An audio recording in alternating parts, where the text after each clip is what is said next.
Good morning, everyone. I am Abby Elizabeth, and this is the Earthen Vessels YouTube channel.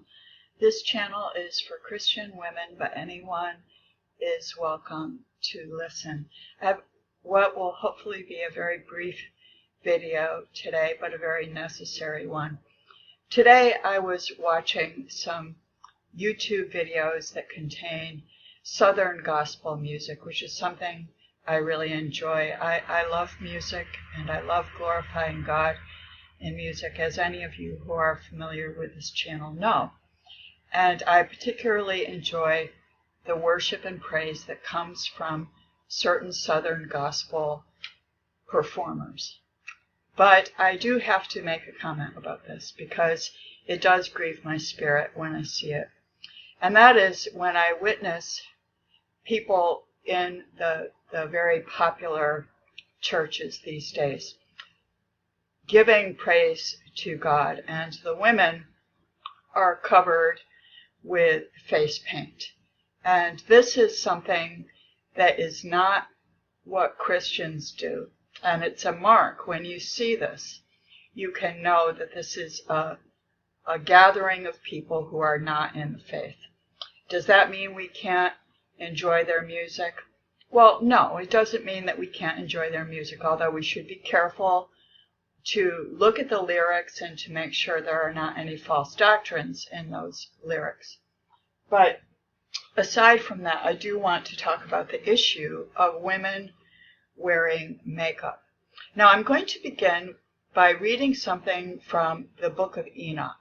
And I am not at all asserting here that the book of Enoch is a sacred, inspired text. But I do believe it to be a historical document that was referenced in the sacred text. And for that reason, we can at least take what it says seriously, but we don't necessarily believe it as inspired.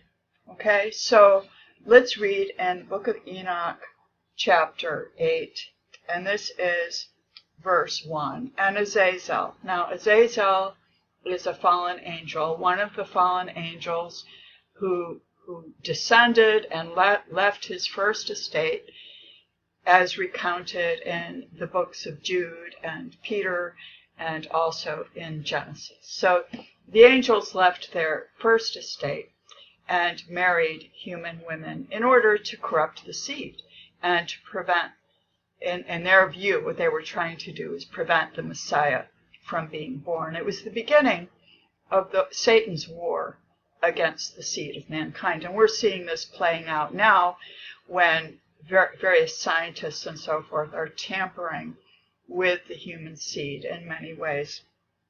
So here we read in Enoch chapter 8 and verse 1, And Azazel taught men to make swords and knives, and shields and breastplates, and made known to them the metals of the earth and the art of working them, and bracelets and ornaments, and the use of antimony, and the beautifying of the eyelids, and all kinds of costly stones, and all coloring tinctures. So the reason I'm reading this is it's important for women to know that things like makeup and the wearing of jewelry is something that originated with the fallen angels. Now, it's something, particularly what I'm focusing on here is the use of makeup. And I may do a video about jewelry on a later date. But basically the idea of embellishing the flesh is something that is contradictory to what the scripture says about how Christian women in particular, should behave. So let's turn to the book of 1 Timothy chapter 2, and we'll begin with verse 9. In like manner also, that women adorn themselves in modest apparel, with shamefacedness and sobriety, not with braided hair, or gold, or pearls, or costly array, but which becometh women professing godliness with good works. So, shamefacedness I mean, that the idea of shamefacedness, what that really is it's humility. It's a woman who is somewhat shy, or in her face, what is reflected is grace and humility and a quiet spirit, which we read of elsewhere in the Bible. And the idea of shamefacedness implies that, of course, we don't do things to embellish our face. And when I see online very popular Christian churches whose women are painted in such a way as to exaggerate their flesh, so the painting of the lips, the painting around the eyes, the emphasis of certain features, that this is very ungodly, and it is grievous to see, because people in the world who look at these things see these women pretty much painted like prostitutes. And, I'm not saying this to insult anyone, but really to call your attention to how this kind of practice can offend, and it can make the way of Jesus Christ seem to be something that it isn't. So I had seen a comment on one of these music videos where someone said, "These people are having a lot of fun. I want to be with them." And that's true. They are having a lot of fun. And it is good to have joy in worshiping the Lord. But for women to adorn themselves in such a way as to emphasize their beauty or their sexuality, to draw attention to the flesh rather than to draw attention to their quiet spirit, to their good works, is in fact something that's a manifestation of rebellion and witchcraft. So for that reason, I did want to make a very short video. There's one passage in the Bible that I'd like to just quickly go to, which is 1 Corinthians chapter 11 and verse 10.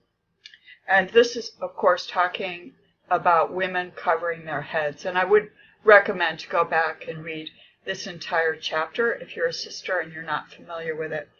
But we read in 1 Corinthians chapter 11 and verses 14 and 15. It says here, "Doth not even nature itself teach you that if a man have long hair, it is a shame unto him.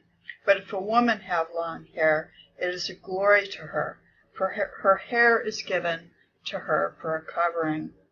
So the idea of women having long hair, or that their hair is their covering, is frequently a mistake in the churches. And you also see this in these types of gatherings where the women, where their hair it might be long, but it's all done up. It's done to, again, increase the attractiveness of their flesh. But if we read this entire chapter, and we begin with verse 5, it says, "But every woman that prayeth or prophesieth with her head uncovered dishonoreth her head, for that is even all one as if she were shaven." So very clearly, if a woman without a headscarf or a veil, praying or prophesying, that if this is as if she were shaven, then clearly the scripture is not saying that a woman's long hair is her veil.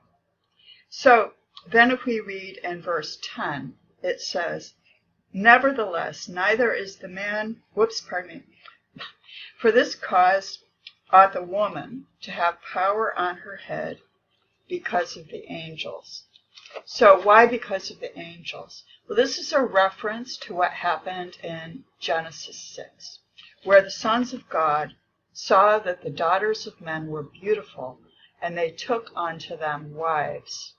And this was done in rebellion against God, where the angels left their first estate in an attempt to keep the Messiah from being born by corrupting human seed and having sex with human women. One part of a woman that is especially beautiful is her long hair.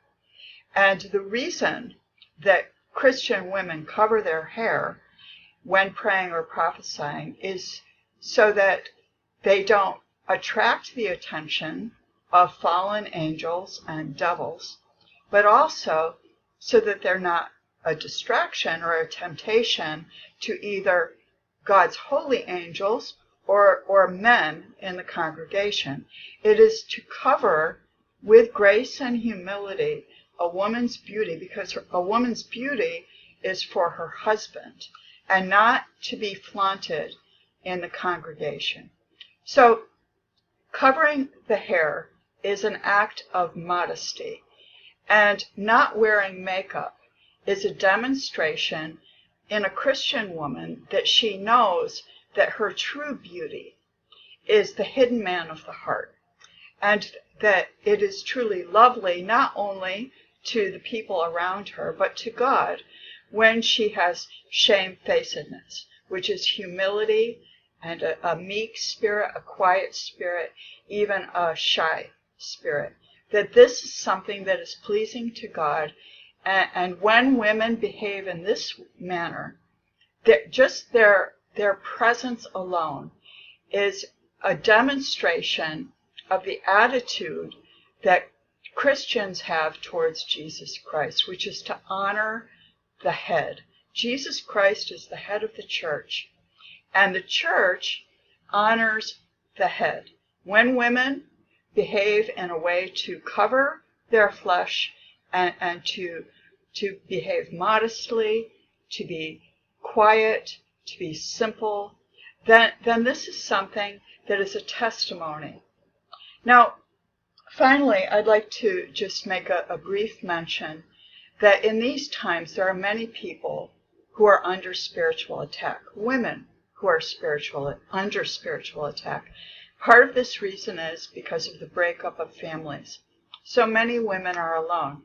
What I would just strongly urge you to do as a sister, if you feel yourself to be under spiritual attack, to look to your mode of dress, whether or not your head is covered, and whether or not you are doing things to adorn your flesh, such as wearing gaudy jewelry or makeup or clothing that is male clothing or clothing that is worn to attract attention to your physical beauty rather than your spiritual beauty. Because when we do that, in this day and age, it's very popular to do that, and people pretend that it's innocent, that women can't help it, or they're not aware that their beauty has power. But if you're a Christian woman and you're under spiritual attack, I would examine this part of your life. Are you actually dressed modestly? Are you covering your hair? Are you behaving in such a way that is honoring of Jesus Christ by demonstrating the relationship of the church to Jesus Christ, by being humble and meek and honoring the authority of men in the churches, listening in the churches, not contending, not exalting yourself as a teacher over men. Now, I realize that I'm in some ways teaching on this channel, but the role of this ministry is to teach the younger woman, as written in the book of Titus. So if you have further questions about that, feel free to ask me, and I will either send you a video or I will send you an email, whatever is most appropriate. But the older women teach the younger women about how to behave in the world, and that's one of the primary purposes of this particular YouTube channel. It's not to take authority over men or tell men in the church how to behave. It's to speak to women in particular. So, at any rate, that's what I wanted to do today. I wanted to call your attention to things that are widely done and practiced in the world these days that are not pleasing at all to God. They actually dishonor Jesus Christ by exalting the woman's flesh. And particularly when this happens in a congregation, it's a very grievous thing. And so I wanted to call your attention to it in case you were unaware of the origin of this. Okay, My prayers are with you all, and feel free to email me with questions or comments, or you can comment or have a question in the comment section below.